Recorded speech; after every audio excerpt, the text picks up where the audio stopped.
ఏపీలో మరో కొత్త పథకం ప్రారంభమైంది. మాతా శిశు సంరక్షణ కోసం తల్లి బిడ్డ ఎక్స్‌ప్రెస్‌లను ప్రభుత్వం అందుబాటులోకి తెచ్చింది. 102 టోల్ ఫ్రీ నంబర్కు ఫోన్ చేస్తే ఉచితంగా సేవలు పొందేలా ప్రభుత్వం ఏర్పాట్లు చేసింది. రాష్ట్రంలో నూతనంగా 500 వాహనాలు అందుబాటులోకి వస్తుండగా ఇవాళ 300 వాహనాలు ప్రారంభించారు. ఈ వాహనాల ద్వారా ఏటా 2.75 లక్షల మంది మహిళలకు ప్రయోజనం చేకూరనుంది. విజయవాడ ప్రభుత్వ సర్వజన ఆసుపత్రి ప్రాంగణంలో క్రిటికల్ కేర్ సెంటర్ను త్వరలో ప్రజలకు అందుబాటులోకి తీసుకురానున్నట్లు డిఎంహెచ్ఓ శ్రవణ్ బాబు తెలిపారు. మరిన్ని వివరాలు మా ప్రతినిధి బిందు అందిస్తారు. విజయవాడ ఓల్డ్ జీజీహెచ్లో తల్లి బిడ్డ ఎక్స్‌ప్రెస్ని ఎమ్మెల్యే బోండా ఉమా స్టార్ట్ చేశారు. అయితే ఇదే విధంగా రాష్ట్ర వ్యాప్తంగా తల్లి బిడ్డ ఎక్స్‌ప్రెస్లను అయితే స్టార్ట్ చేయాలని ప్రభుత్వం ముందడుగు వేసింది. తల్లి బిడ్డల యొక్క రవాణా సౌకర్యం, ఆపదలు కలగకుండా రవాణా సౌకర్యం చేరుకొని అంటే హాస్పిటల్ చేరుకునేటట్టయితే ఈ వెహికల్స్ని డిజైన్ చేశారు. మనతో పాటు డిఎంహెచ్ఓ గారు కూడా ఉన్నారు. సార్, ఈ తల్లి బిడ్డలు ఎందుకు స్టార్ట్ చేశారు ఎక్స్‌ప్రెస్? తల్లి బిడ్డ కాన్సెప్ట్ ఎందుకంటే ఎంతోమంది పేద ప్రజలు డెలివరీ అవ్వడానికి మన గవర్నమెంట్ హాస్పిటల్లో వస్తారు. వాళ్ళు చాలా ఆర్థికంగా చాలా వెనుకబాటుతనంలో ఉంటారు కాబట్టి వాళ్ళకు ఆర్థికపరమైన ప్లస్ సౌకర్యంగా అంటే ఇది సేఫ్టీ అన్నమాట. సేఫ్టీ పరంగా వాళ్ళు సేఫ్గా డెలివరీ అయ్యి మళ్ళీ సురక్షితంగా ఇంటికి వెళ్ళేందుకు తల్లి బిడ్డలను ఇద్దరిని ఇంటికి చేర్చే ప్రక్రియలో భాగంగా ఆర్థిక భారాన్ని వాళ్ళని తగ్గించడం కోసం గవర్నమెంట్ ముఖ్యంగా దీన్ని ప్రవేశపెట్టారు. సార్, ఇక్కడ ప్రస్తుతం ఓల్డ్ జీజీహెచ్లో ఎన్ని వెహికల్స్ లాంచ్ చేశారు? రానున్న రోజుల్లో ఎన్ని రాబోతున్నాయి? ఇప్పుడు మొత్తం మీద మనకు 10 వెహికల్స్ వచ్చినాయండి. ఇప్పుడు 10 వెహికల్స్లో నెక్స్ట్ స్పెల్లో ఇంకొక 8 వెహికల్స్, మొత్తం మనకు 18 వెహికల్స్ వస్తాయి.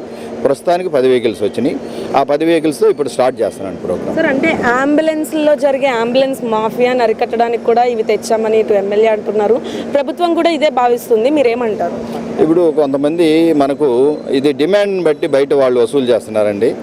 అది ఖచ్చితంగా జరుగుతున్నాయి.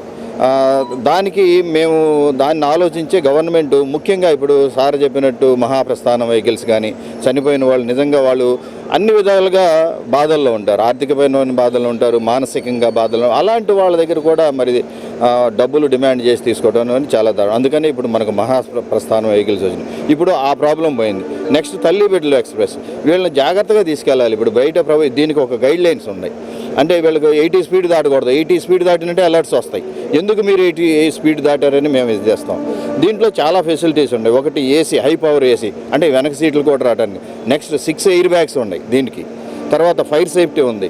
నెక్స్ట్ ఎమర్జెన్సీ కాల్ బటన్ అని ఉంది. అంటే ఎమర్జెన్సీ కాల్ బటన్ ఎందుకు పెట్టారంటే ఆ డ్రైవర్ ఏదైనా మిస్బిహేవ్ చేసినా, ఇంకా తర్వాత ఈమెకి ఏదన్నా అసౌకర్యంగా ఉన్నా కానీ వెంటనే దాన్ని కనుక నొక్కినట్టయితే అది 102 కాల్ సెంటర్కి వెళ్తుంది. సో అక్కడ నుండి వాళ్ళు వెంటనే సిస్టమ్ మొత్తం అలర్ట్ అయిపోయి మళ్ళీ డ్రైవర్ని అడిగి మీరు ఎక్కడ ఉన్నారు ఏంటి అనేది మొత్తం ఎన్ష్యూర్ చేసుకున్న తర్వాత మాత్రం అది కాలు ఎండ్ అవుతుంది. అంటే సార్, ఒకవేళ ఎమర్జెన్సీ ఉన్నా కూడా 80 స్పీడ్ డ్రైవర్ దాటకూడదు. ఒకవేళ ఎమర్జెన్సీ దాటకూడదు. అది 80 స్పీడ్. ఎందుకంటే వీళ్ళు డెలివరీ అయిన వాళ్ళు, ఎమర్జెన్సీ కాదు ఇది.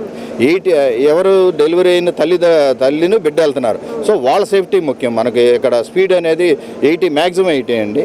కానీ అంత వెళ్ళరు వీళ్ళు. 60 ఆ రేంజ్లోనే వెళ్తుంటారు. సో 80 మాత్రం క్రాస్ చేయకూడదు. సో చూసారు కదా, తల్లి బిడ్డల ఎక్స్‌ప్రెస్ అత్యాధునిక టెక్నాలజీతో రూపొందించిందని చెప్తున్నారు. అదేవిధంగా ఈ ఎక్స్‌ప్రెస్లో ఉన్న డ్రైవర్ కానీ ప్రతి ఒక్కరు కూడా పర్యవేక్షణలో ఉంటూ ఉంటారు.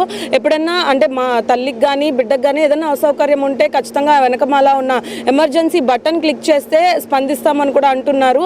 సురక్షితంగా తల్లి కానీ బిడ్డ కానీ వారి యొక్క ఇంటికి కానీ హాస్పిటల్ కానీ చేరుకునే నేపథ్యంలో అయితే ఈ వెహికల్స్ని డిజైన్ చేశామని అంటున్నారు. ఇదివరకు మహాప్రస్థానం వెహికల్స్ ఎలా అయితే డిజైన్ చేశామో ఇప్పుడు తల్లి బిడ్డ ఎక్స్‌ప్రెస్ని కూడా అలాగే డిజైన్ చేశామని కూడా చెప్తున్నారు. ప్రస్తుతం ఓల్డ్ జీజీహెచ్కి సంబంధించి దాదాపు 18 వెహికల్స్ని తెచ్చారు. ప్రస్తుతం అయితే ఇక్కడ 10 వెహికల్స్ ఉన్నాయని చెప్తున్నారు. రానున్న రోజుల్లో మరిన్ని వెహికల్స్ పెంచేటట్టు కూడా ప్రభుత్వం ముందడుగులు వేస్తుందని అంటున్నారు. ఇది ఇక్కడ పరిస్థితి. వీడియో జర్నలిస్ట్ సాయితో Bindu, YK news, Vijayawada old GGH నుంచి.